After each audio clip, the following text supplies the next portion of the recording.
Hello, welcome to I Scream, You Scream. I'm Gina, I'm Kathryn.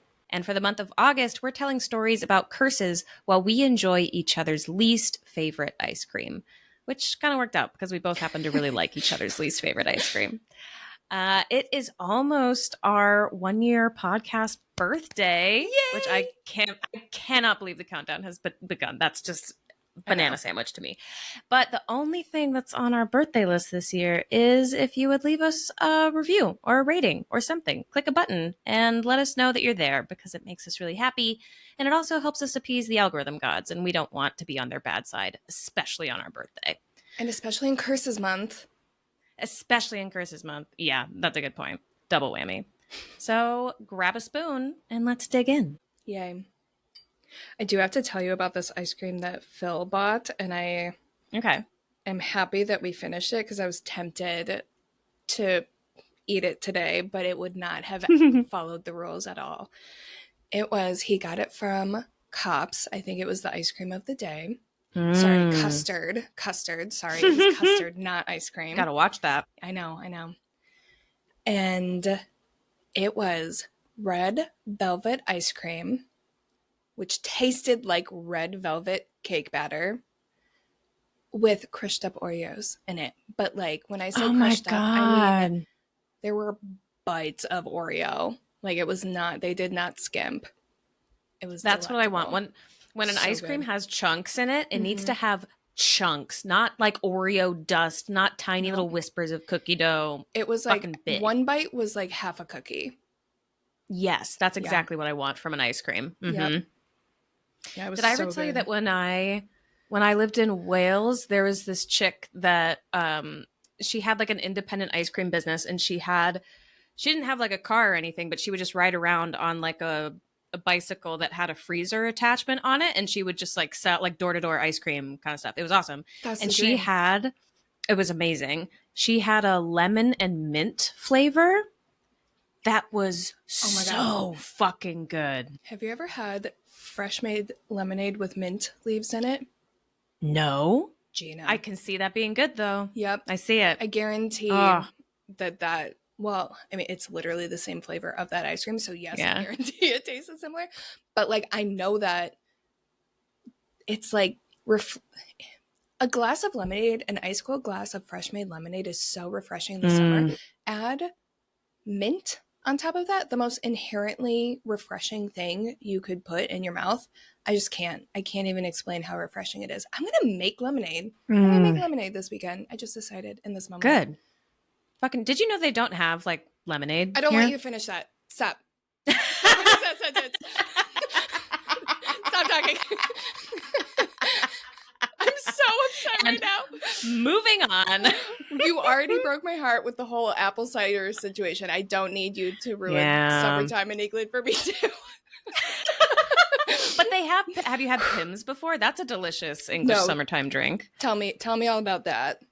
So I don't know how to describe it. It's just Pimm's. It's like this. It's a jug of booze. The brand name is just Pimm's. You buy it at the store, and you just put it in like one of those big containery, not like a cooler, but like the ones that has the tap on it, where you can you know what I mean? Yep. And you throw a bunch of ice, you throw like some Sprite or tonic or fizzy water or whatever you want in there. You throw a bunch of fruit and some cucumbers and some mint, and you let it kind of sit, and it turns into one of the best hot weather drinks in the world. And it also gets you drunk. So extra points. That feels like the grown-up thing I'm thinking of is like a sangria. The not grown-up thing I'm thinking of is like a jungle juice. Remember jungle juice? Oh, I remembered. I was in charge of making jungle juice once, and I was home by 9:30 p.m. I was never in charge of it, rightfully so. I should never have been trusted with it. That was a mistake. I don't think jungle juice is a thing. I think that might just be an American thing. Jungle juice is when you just put a bunch of shit. Yeah, I don't even know if it's an American thing. It is a college thing, like specifically American college, like freshman year can't get into the bars yet thing. Yeah, no self-respecting adult is just like kicking back with the jungle juice. If you are, that's great. Love that for you. But like, that's not a normal thing outside of graduation. Imagine a businessman coming home with his little briefcase after a long day of doing taxes, kicking back with a jungle juice. Honestly, this is something that I think we should start doing. And that's what we're going to have at your Not a Bachelorette party. Oh my God, we should. I don't even know what jungle juice is. It's just... No one does. No one does. Does it have a correct definition? I don't know, and I kind of don't want to know. That seems like I'm too old to know that information now. Do kids still do that? If you are in college or of the age where you would be in college, do you know what jungle juice is? Are you drinking that? Are you okay? Are you sober? Is everything all right? How are your grades? Let us know. Do you need us to come get you? At gmail.com. Yeah. Do you have a DD? Are you walking? Do you have a buddy? Let us know. Just call us when you're ready to go home. We'll come get you. Yes. Yeah. Oh my God. Jungle juice. Yum. Anyway. I got nothing for you today. Nothing has changed. Yeah. I'm just going to finish my ice cream and then we can jump in. You know, man, it's a good day to have a podcast. It's a good day to record. I'm excited too. I know nothing about this. I feel like I'm always in this position with your episodes and I love it. Let's just jump right on in. I will say, I don't know. The only trigger warning I have is I worked real hard to pronounce all these names correctly and I'm going to be doing my best. So I do apologize if I stumble because I'm still like, you know, when you Google the recording of a name pronunciation and you find 5 and all 5 of them are totally different. Oh my God, yes. That's what happened. So I am the so stress. Sorry. Yeah. So I'm going to be doing my best, but it's probably not going to be great. So thank you all for your patience. Today I'm going to be talking about the goddess Pele, who is often referred to as Tutu Pele or Madame Pele, just as a sign of respect. And she is Hawaii's goddess of volcanoes and fire, which immediately love. You know how I feel about hell yeah. I love a lava flow so much. I do. I really do. The forbidden goo. The forbidden goo, yeah. Cinnamon's here now. Sorry if you can hear her. Do you want to hear about Tutu Pele? Come here. Okay. So it is said that she is the one who created the Hawaiian Islands. And according to ancient Hawaiian folklore, she is the daughter of Haumea. I believe this is where I start getting scared of names. I think it's Haumea. She's the Earth Mother, aka goddess of fertility, and childbirth. Fraternity. She's definitely not the goddess of me pronouncing shit correctly, that's for sure. And also the daughter of Kuahailo, who is the sky god and also the god of war, as I feel like it always goes. So basically, Earth Mother, sky god, she was born of earth and sky. She was born in the Pacific, and depending on the source you choose or the stories you've heard, there are a lot of different versions of her origin story, a lot of different legends kind of explaining how she came to Hawaii and how exactly the islands were actually created. So I'm just going to tell my favorite version of the story, the one that resonated with me most. Just know that it is one of many. So if you have a different version, or if there is anyone out there that's got, you know, additional details on this version, let us know, because I really love this story and I would love to hear more. icecreamyscreampod@gmail.com.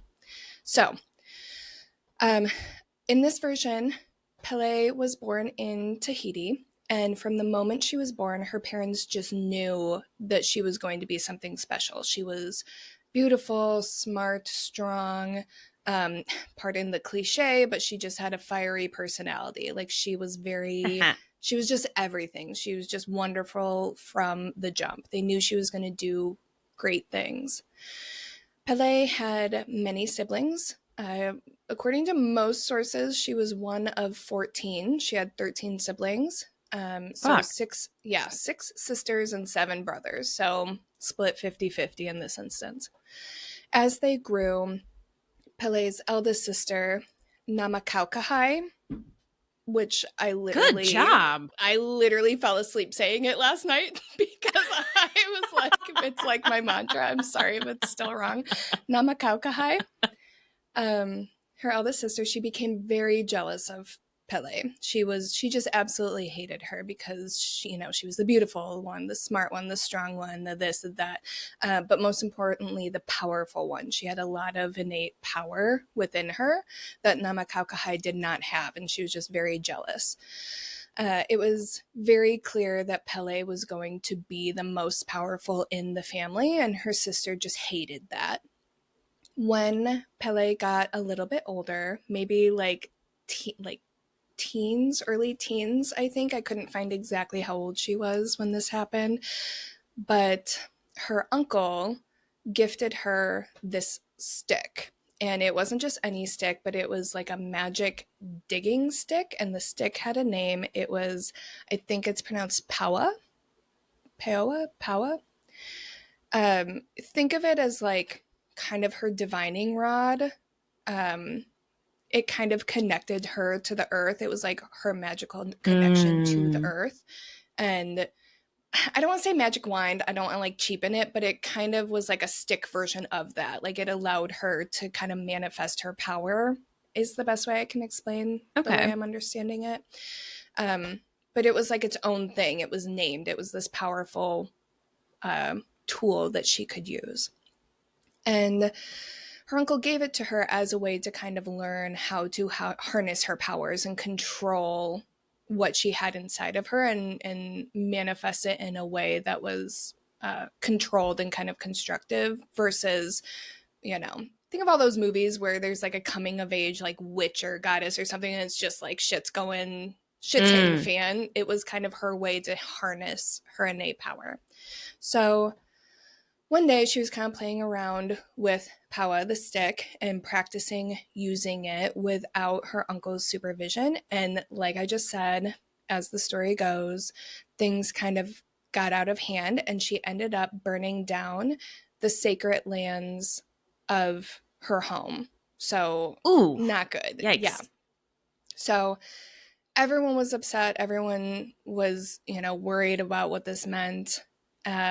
Particularly Namakaukahai was absolutely furious, like wanted to murder her because it felt personal to her. It was kind of like like she's not all that great kind of moment for her sister. So she was absolutely livid and was set on destroying Pele. So Pele needed to escape, and she bid her parents, what the hell's a parents? She bid her parents farewell, and basically, I'm not safe here. I need to bounce. They were like, okay, cool. Take your siblings with you. They all fuck off to the Pacific Ocean. I don't totally understand that part of the story. I think I'm missing something. I don't know if it was a like keep your siblings safe, or like they will help keep you safe, but for whatever reason, I think part of it was her older brothers are going to help her navigate. For whatever reason, I'm so sorry, I couldn't find a definitive this is the reason why, but some of, if not all of her siblings went with her. I do think she was told to take her littlest sister to help keep her safe. Again, there's a lot of different versions of this story, so if anyone out there has a particular version where the reason her siblings went with her, please let us know. Regardless, no matter the reason they left, they all left, and Namakaukahai was chasing them throughout the Pacific as a wave. Like she was manifesting in like these really rough waters and basically chasing them around. Like she was chasing them in this boat. My God. I know, very aggressive. So they were sailing all over the Pacific trying to escape her sister, and they finally come upon these islands. They were very small islands, and Pele hops out of the boat, and she is on what is now Kauai, one of the Hawaiian islands, and she starts to dig with Paua, and she's searching for a spot on this island where she can live and be safe from Namakaukahai, and also be able to manifest her fire powers safely without hurting others. So she was looking for safety for herself and a spot where other people would be safe from her, essentially. So she's digging frantically, trying to get deep enough to protect herself from her sister, until eventually she hits water. She digs this pit too deep and water starts to fill. The light from the sky hits this water, reflects off of it, and indicates to Namakaukahai that that is where she is. She can see the light as a result of Pele's digging. So Pele hops back in the boat. They fuck off to Oahu, where she does the same thing until her sister finds her, etc., etc. This keeps repeating on each of the Hawaiian islands. She's digging these pits and subsequently creating all these mounds that would become the hills and mountains and volcanoes of Hawaii. Oh, wow. Yeah. So, like I said, she keeps repeating all of these patterns until eventually she got to Maui and she decides that she cannot keep living like this. She can't just keep running. Like, she's not able to find a safe space. This just isn't going to work. So she decides to face her sister head on. They get into this battle, which I'm like, what the hell? Wild. Wow. So these two sisters, fire and water, duking it out. Each one is like trying her hardest to overpower the other one. Eventually, Namakaukahai creates this big, giant, like end of days tidal wave that defeats Pele. So Pele is gone. She is dead, allegedly. And Namakaukahai is all snide and proud of herself for defeating the great and powerful Tutu Pele, when all of a sudden there's a rumble in the ground. She looks over, and this giant volcano, now known as Mauna Loa, which, fun fact, is currently the largest active volcano on Earth at the time of this recording. I don't know how fast these things happen, but in the future, right now, it is currently. And she sees this mountain, she sees this volcano, and it is just bursting with fire and torrents of lava and like very active and just like billowing with this flame and ash and all of that kind of scary volcano stuff. And that's when Namakaukahai realizes that she did not defeat Tutu Pele at all. And in fact, no one ever will, because now she resides within the earth and her spirit is in this volcanic rock and on the islands. And basically this battle did nothing but piss her off. And the power of her destructive fire forces are too great for anyone to overcome. So that is my favorite version of Tutu Pele in creating I love that. Hawaii. Yes. Like I said, there are a lot of other versions of her origin story. Another version is pretty similar, but just as simple as she was itching to travel. Like, there was no battle, there was no anything dramatic. She just wanted to see the Pacific, so she collected all her siblings and off they go, eventually ending up on the Hawaiian Islands, where she felt free to let her lava flow. So it wasn't like she was trapped. That was just where she ended up. That's where she felt safe. In another version of her story, same thing happened, but I'm going to say the catalyst of how the story got started was just the fact that she liked to stay close to her mother's fireplace, and she would they basically had a firekeeper who would watch over her, and Namakaukahai didn't trust that they were going to do a good job to keep her powers at bay, essentially.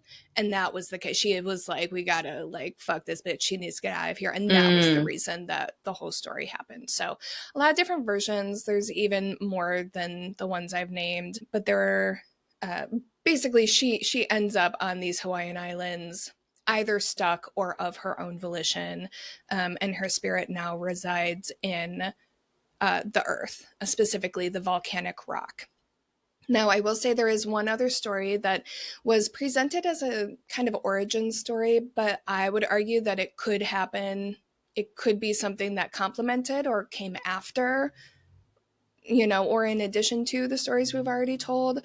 But in this story, Tutu Pele is still the goddess of fire and volcanoes, but she also has a lot of power over the whole ocean itself, which is power that was inherited by her mother. And at one point, Tutu Pele's husband got seduced by another goddess. I believe it was her sister, but not sure. This is another one that different stories say different things. Some versions of the story, it is like a different version of Pele. So that gets into a whole thing we don't have time for. I But I find love it that. very interesting. And if anyone does have time to write out the details of this, please send it to us so that we can share with everyone else.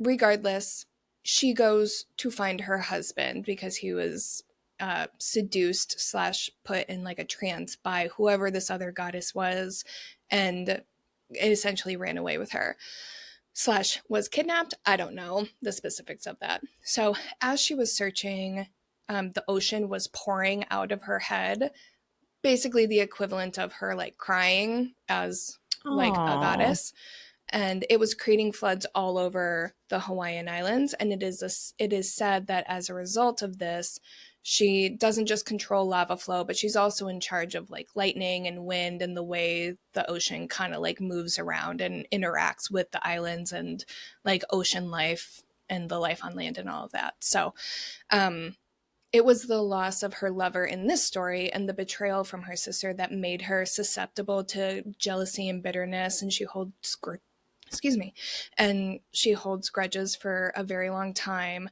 So it is said that when you see like a storm rolling in over the ocean, that's Tutu Pele's anger. So I mean, but all of that is to say, as time went on, that overwhelming power of the lava and the fire and the destruction that it can cause and the power that it has over the land and the people and how they live their lives, etc., garnered a lot of respect from the Hawaiian people. And, you know, Pele is often worshipped not just as a fire god, but as just this great and powerful being, you know? So some people say that the erupting volcanoes and wildfires show Pele's wrath. Historically, people have been taught to fear Pele. It's very much I hate making this connection, but it's the closest one that I can make in this Western world. But it's almost like that kind of guilt and fear. Like when you say someone is a God fearing person, they kind of had like that sort of relationship mm. with it of like, you know, don't do anything wrong or you'll upset Pele and she will like cast fire upon us all. That kind of became one of the traditional beliefs. But in that fear was also kind of a respect and a reverence. But she is another one that is often very severely misunderstood because all of the wrath and rage and all of this stemmed from the fact that her sister chased her all over the ocean and trapped her on this island, and she was trapped in the earth. Like she didn't like necessarily Fair. choose any of that, you know? So it's just kind of a classic goddess story. I challenge anyone to find an origin story of any goddess that like was her fault. That is like a news like hill that I will die on. So even though she has significant power that can be extremely destructive, she's also really important in keeping nature in balance. Fire is very important, and before climate change ruined the earth, fire was a very important part of the natural cycle in a lot of locales because that can kind of create space for new growth to happen, and that's something that she was slash still is kind of revered for because there's nothing more nutritious than fire soil. I don't know how to say it. What is it called? Like, do Yeah. you know what Oh, I'm like saying? nutrient rich. Yeah, Yeah, yeah, like yeah. ashes from fire is so nutrient rich that like that's why places that have volcanic ash and rock are so lush and green. So um again, it's kind of like that dichotomy between she has to be destructive in order to create this vegetation for the people in order for them to survive. So it's like, yes, you can be scared of Mm. her, but also thankful to her, you know? To draw a pop culture reference, the goddess Tefiti in Moana is very largely based on Pele. Did you ever see that one? Oh, Yeah. Yeah. Because she's like the Mm-hmm. island. Yeah. She's the Okay. island, and she's this big scary monster that everyone's like scared of throughout this whole movie, and you got to defeaty. But then it's like she actually just needed to sleep, and she turns Yeah. into this beautiful, lush, green, floral island. That's kind of she was animators drew inspiration from Pele, and there were other goddesses that they drew inspiration from, but she is the one that people will most closely associate to her. That's kind of her whole vibe. So because she's so integral in the formation of the islands, like I said previously, it is believed that her spirit lies within the land, specifically the volcanic rock, ash, sand, anything that was created from the lava. One thing many people tend to do when they travel is collect rocks, which I know you know this. I will say up front, I am one of those people. My dad and I do have a tradition where whenever we travel somewhere like in nature or anything like that, we do, I will say actually as a preface, back up even more. We always check local ordinances and laws before we do this. I don't want anyone coming for me. I'm sorry. It is important to do so. And if it is safe to take rocks or pieces of land or whatever, we will do that. And that is the souvenir that we bring for each other. And that is a very popular thing that a lot of people do in Hawaii because it is so known for their unique lava rocks and stones and, crystals and all that kind of stuff. I do want to land on that and say these local ordinances are in place to protect the land. So I'm not just getting on my high horse to get on my high horse, because this whole episode is about the dangers of taking rocks home. Spoiler. That Oh, it, okay. like, in addition to a curse that I will tell you about here in a second, it can be also dangerous to the land. So if you are going to be collecting rocks internationally or outside of your local whatever, make sure you just check to make sure it's safe. Anyway, on that note, one of the things that pisses Pele off the most is when people take pieces of her spirit, aka rocks, from her land home with them and leave Hawaii with them.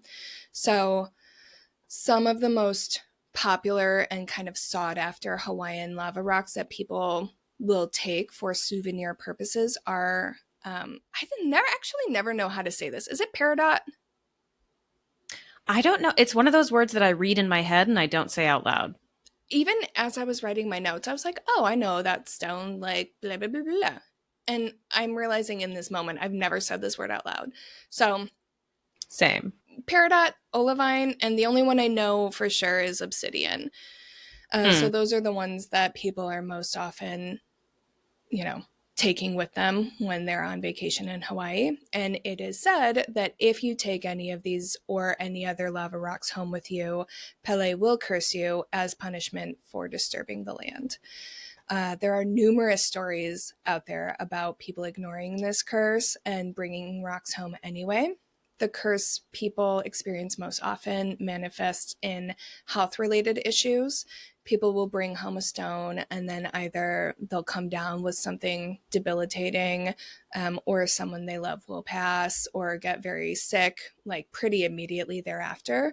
There's also a ton of stories about people getting home and like immediately losing their jobs, which I'm kind of like, that one, it didn't make me laugh because, like, sorry you lost your job, but I do think it's kind of funny that it's like you get home from vacation and I'm like, shit, did you just like forget to turn something in before you were gone in Hawaii for 2 weeks? Like, that's where my head went, like, with that one. I'm like, are there correlations or is this cause and effect? So sorry, but that was just kind of where my head went.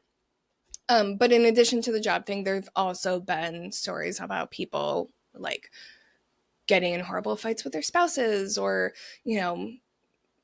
filing for divorce, just like all of these big tragedies that people will connect to, oh, that happened right after I brought this rock home from Hawaii, So some people say that the legend started with park rangers and it wasn't anything more than just park rangers, tour guides, people like that, just getting sick of people not following the local ordinances and not listening to the rules that I mentioned earlier that are important to follow.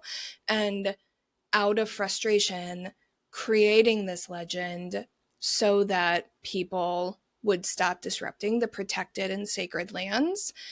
Which I just have to say, if that is the origin of this story, I say snaps, because even if this isn't some ancient legend, you still should not take rocks from protected lands. You know what I mean? So that, yeah. The idea of like, I feel like this is the adult equivalent of when you were a kid and your parents were driving you around at night and they'd be like, you can't turn the light on inside the car because otherwise I'll crash. Like, and they fucking won't, but they make shit up to get kids to fall in line. This is we were told it was illegal. Yes, it's illegal. Yeah. Mm-hmm. Yeah. Yes, that's exactly it. I'm imagining this like bus driver, this, bus tour person, just like, for the last time, stop taking rocks. And finally someone was like, why? Well, why is it so bad? Because Pele will curse you. It's like, you're gonna get fucking cursed. Yeah, exactly. Which good. Like, you just shouldn't be disrupting the land, And again, just even if it's not true, even if this curse is not real, even though you're safe from the curse, it doesn't mean that you're allowed to destroy nature. All right? Like, that's kind of it. So with that being said, these people are closer to the land. Like, these tour guides and park rangers and people who have kind of a firsthand experience with the land and in these sacred and protected spaces. A lot of that energy is hard to understand unless you feel it. So it could very well be like they genuinely believe that there is a curse, not because of some ancient story, but because they've seen so many people take rocks and like, therefore bad things happen, whether to that person or to the land. At the very least, curses can be created just by believing them to be true. That is a real psychological thing that has been proven time and time again. So if these people say, hey, you're going to be cursed if you take that rock, people are going to notice negative things happening to them more if they have this rock in their possession, And I think the opposite can be true, that the more these people are seeing people take pieces of the land, the more they're going to notice issues with climate change and migration patterns and all of that. So anyway, I'm about to go down a rabbit hole of just following the rules when it comes to nature. Never in my life did I think I would hear you go on a rant about following the rules. I agree with this rant, but it's just yes. The caveat of when it comes to nature, you know how I am about that shit. Any other rule, who gives a shit? But when it comes to protecting land, for the love of God, just don't steal nature is all I'm saying. We've done enough of that throughout history. Like, we're done. We've moved on. That's below us. So, curse. Yes, exactly. Take from this what you will. I personally do believe in the curse, if for no other reason than what I just said. Curses can be created just from giving them life and believing them to be true. So if we put energy into the idea that this curse is true, then it's going to be true for those who believe it to be true. As simple as that. That's the main reason I believe it to be true. I did look into stories online about this curse and people experiencing this curse, and I'm going to be totally honest, I thought it was going to be way harder. There are so many stories about people sending rocks back to Hawaii because they've experienced negative things. It happens so often that people have created, I don't want to say companies, but kind of, like, there are companies in Hawaii that advertise like, hey, if you have a rock that you don't want anymore, here's an address you can send it to. Like, we'll take it and put it back into nature for you. Like, that's how my new job. It happens. Yeah. That's my new job. Right? I'm the rock guy. Right. Exactly. I found one that, and some of these stories came from this one. It's like I think it's like a jewelry handcrafted store. So I think they're just like taking these rocks back and making jewelry out of them. Which my God, like, that would be awful. I'm like, that's kind of, what's the word I'm looking for? Redundant? I don't know if that's the word I'm looking for, but I'm like, you're just taking someone's cursed rock and like giving it to someone else. For those who are listening, also probably don't do that. Exactly. Like this is probably like a whatever souvenir for someone. I don't know if the rules apply if you don't intentionally, like if you are not the one that takes it from the land. I don't know I don't know the rules of Pele's curse. But I don't know. I thought that was kind of funny in the way that like it's also kind of shitty, like, but the point in me bringing cheeky. it up, cheeky, yes, that's a perfect way to describe it.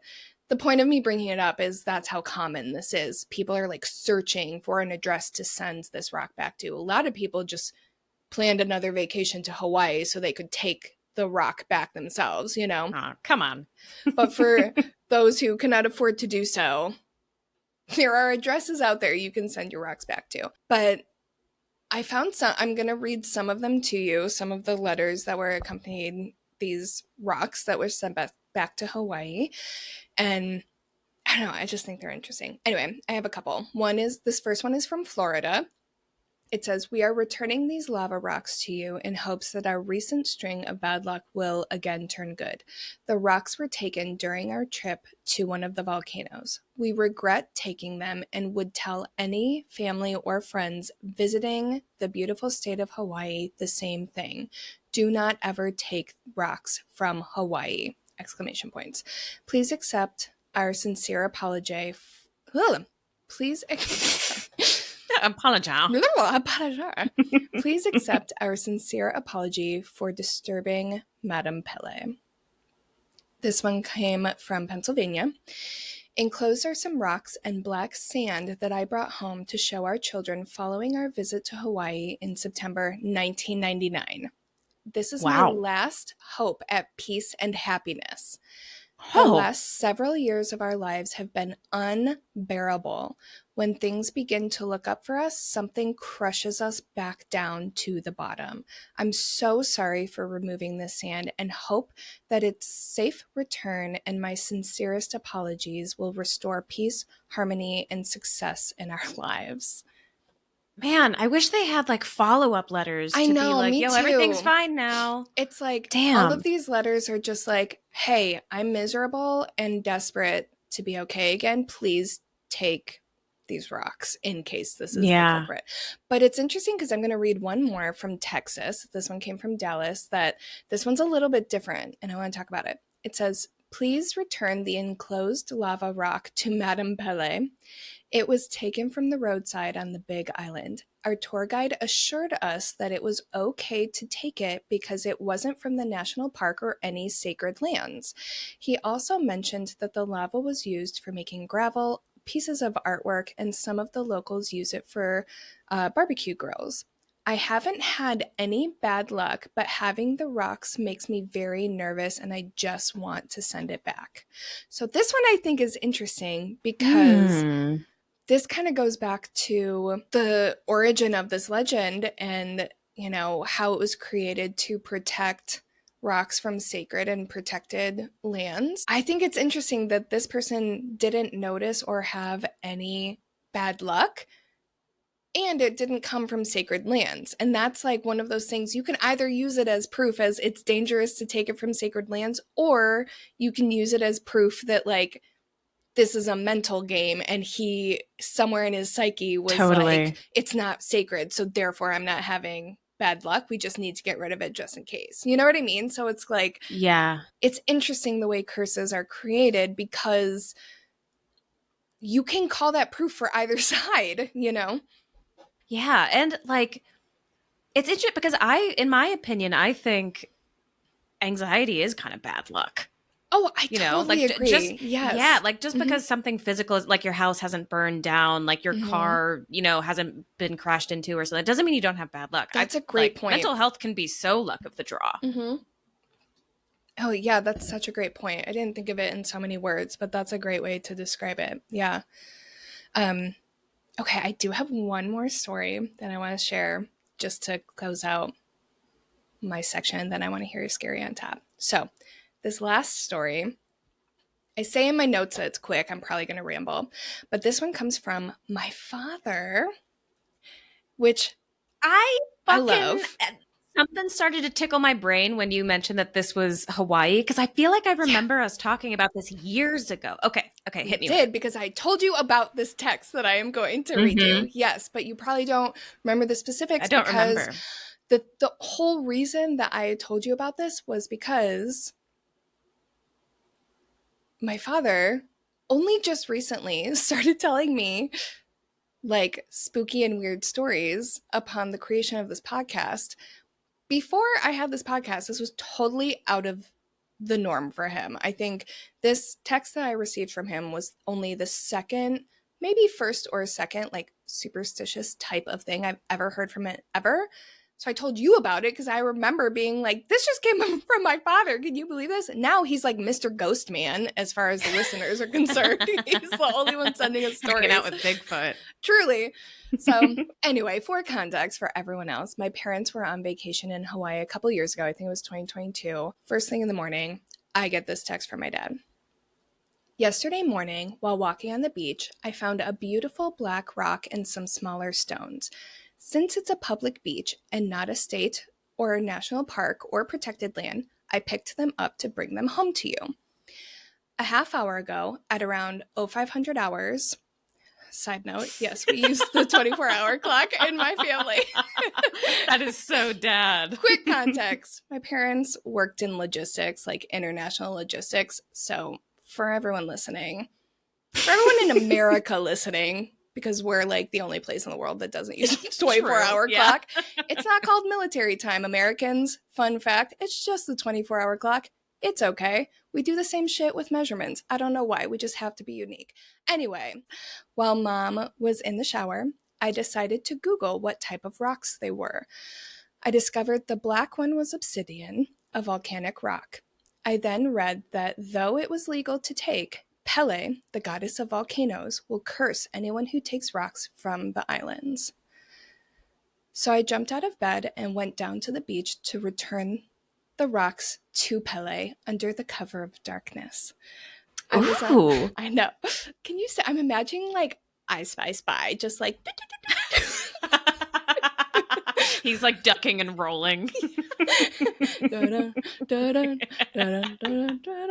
Yes, that's exactly what I'm imagining.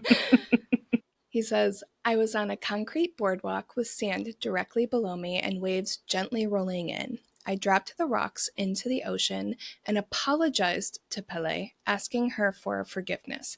At that exact moment, a ginormous wave, bigger than anything that had been rolling in previously, came crashing in and crashed into the breakwater, spraying water several feet above me. The water was completely calm again immediately after. I took a picture of the rock. I'm not sure I even want to send it to you, just in case. I'll ask someone on the Big Island if that will be safe, because that is Pele's home. He never did send me a picture of it, I don't think. So maybe someone was like, just maybe in case, don't. Said no. Yeah. Yeah. So that's there's so many things Pele. I love about that. Yeah. Do we think she was saying thank you for the genuine apology and for returning it? Yeah, I think so too. He and I talked about it when he got home, and he said that was the vibe, that she was like acknowledging, yes, this is the right thing to do, and thank you. My God. I love how your dad just has like casual spiritual experiences with gods. That's such a fucking dad move. Like you don't believe in anything like spooky or weird my entire life, and then all of a sudden you're like, hey, I'm in Hawaii and just had a life-changing spiritual experience, thought you should know. With a lava goddess. With a lava goddess. Yes. Okay, Dad, hope you're having fun. Like, yeah, have fun on that hike later. I don't know what. But that is so cool. I feel like that's such a good, I've never been to Hawaii. I would love to go, but I do think that that's such a good example of how, like, when you're in and around land, especially ones that you're not used to and lands that are ancient and have so much rich history, like that shit can turn the most like unspiritual, atheist, non-believing, whatever, into someone that like at least suspects, you know, like when things are that spiritually heavy and lands are that like rich in history, I think that that's a pretty normal experience to have. I think so, because you can feel it in your soul. You just can. Yeah, you can't. Like this was an astonishing text to get from my dad at the time, but at the same time, not at all, you know? Mm-hmm. Yeah. If he had just been like out for a walk in the neighborhood, I'd be like, are you okay? What are you doing? Did something happen? Like, do you need to talk? That would be so. I'm just picturing my dad being like, I picked up a rock by the lake and now I'm cursed. That would be hilarious. She's like, oh my God. Oh no. All right. Well, good luck come to with you. Me. I tip my hat. Good luck. Right. All right. Was that your story? That's my story.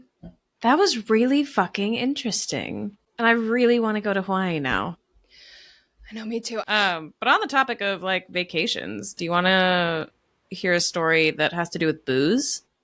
Always. Because I have a scary on top for you.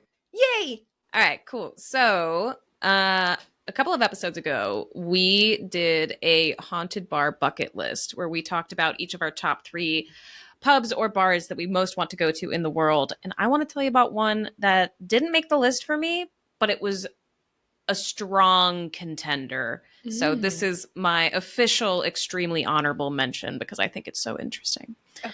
So I'm going to tell you about the Bucket of Blood Inn. Ooh. Mm-hmm. What's that? It is a pub in Cornwall, which is way in the southeast. Oh, no, southwest. Yes, that's how directions work. Southwest of England. There's kind of like a little foot that sticks out, almost like how Louisiana has a foot. It's like that kind of thing. It's all the way down there. Side note, it's fucking stunning there. It's like a very popular vacation and retirement spot. It's gorgeous, but also prohibitively expensive. So I don't know why I'm saying it doesn't matter. Anyway, we'll stop there on our way to Tahiti. Yes, we'll have a layover in Cornwall, England on our way to Tahiti. Also not how directions work. It could be, depending on the direction we go in. We got time. Yeah. So the Bucket of Blood Inn, there's a rumor, well, there's a few rumors about how it got its name. And the most popular rumor is that it comes from an incident that took place many, many years ago. In this story, the landlord went down to the well to fetch some more water because the well was like on the pub's property for some reason. I don't know how wells work. And he gets to the well. He lowers the bucket, waits for it to fill up with water, pulls it back up. And when he sees the bucket, it's completely filled with blood. Ooh. So this opened a whole investigation, and they found that a customs officer had been murdered, like brutally murdered, and his body had been hidden in the well, and that's why it had filled up with blood.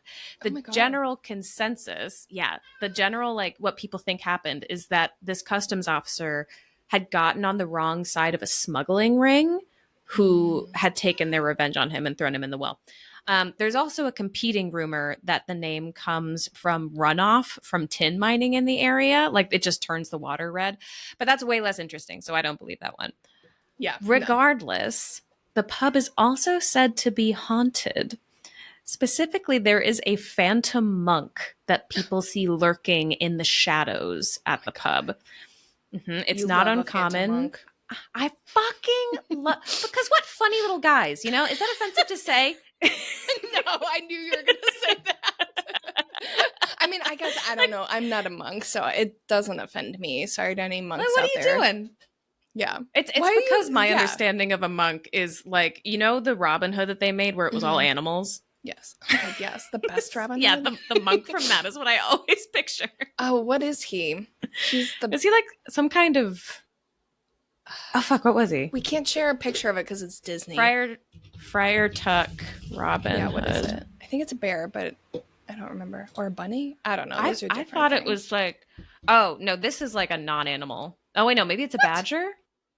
Oh, yeah, it's a badger. Yes, it is a badger. Okay. Yeah. All right. I But think. yes, that's who I think of. So when I think about monks, it's just like, you know. That's anyway, funny. No hate if you're a monk. I'm really sorry. But yes, there's a monk that hangs out in the pub. It's also not uncommon for tables and chairs to move all by themselves. Ooh. Uh-huh. And according to the staff, it's not uncommon to experience sensations of being shoved in the back, only to turn around and no one is there. Oh, that's scary. Mm-hmm. So that's the Bucket of Blood Inn. Interesting. Weird. Yeah, I know. Oh, I want to go there. Same. I want to go to all these places with you. Me too. It's not a pub, but there is a bookstore, a horror bookstore in Chicago called Bucket of Blood Books. Oh, that's a great name. It is a great name. It's very tiny, but it's good. They've got a lot of, I mean, I haven't been there in years. It's where I bought my copy of The Omen, but they've got a lot of like old mass markets in addition to like new releases, which those are just the best. Like, there's some weird shit out there. But anyway, I was just thinking of that. We should go on like a Bucket of Blood, tour day Bucket of Blood, because I'm sure there's other weird shit called that. There's got to be. It's so much fun to say. Well, and I was thinking of that with the white horse. Because there's a lot of stuff called White Horse. There's a lot of... Yeah. This is a stupid thing to say, but there's a lot of stuff that shares a name, and I just think it's so fun, like the idea of just visiting all of the things that have the same name. That'd be such a weird road trip. We should totally... That would be good. That would take us to some really interesting places. Yeah, I'm down for that. I think so, That'd too. That'd be fun. Yeah. Mm-hmm. I think we should do that. Hell yeah. Okay. Cool. Man, if nothing else, this podcast is giving us a very long to-do list, and I'm here for it. Listen, it's only gonna grow longer. I've never, like, our travel list is so long, and things will come up on Instagram that I literally have a folder for us that is ice cream, music, and travel goals. And it's just gotten to the point where there's just almost too much. I'm like, oh my God, we actually do need to get started because there's so many things to see in this world. This world is too big. Can I tell you something funny about like Instagram reels? So, you know, where is this going? Well, because I was thinking about like the folders you can make on Instagram, and it just made me think of this. So, you know how if you send reels to someone, you can have like a shared folder that you save things to. So Tom and I have a couple of them. Like we have one for like house stuff. We have one for like really funny things that make us laugh. And then we have one for food. And I can't remember why, but the name of the folder is Butts. Sure. So it's part of like our day-to-day lexicon now. We'll be like, what do you want for dinner? I don't know. We should like look at butts. See what's in butts. Just cracks me up. Anyway, that's the end of my story. Sweet. I love it. I love it. All right, cool. Thank you all for joining us. And until next time, little spoons, keep it cool. Keep it creepy.